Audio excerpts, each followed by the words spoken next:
शृण्वन्नोतिभिः सीदसादनम् महागणपतये नमः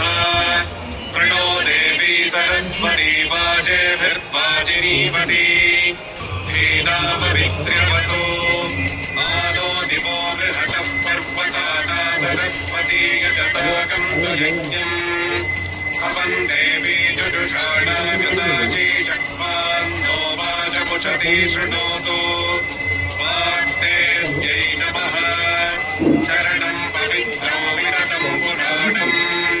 येन भूतस्तरति दुष्कृतानि तेन पवित्रेण शुद्धेन भूताः अधिपाप्मानमरातिन्तरेम श्रीसद्गुरुचरणारविन्दाभ्याम् नमः माता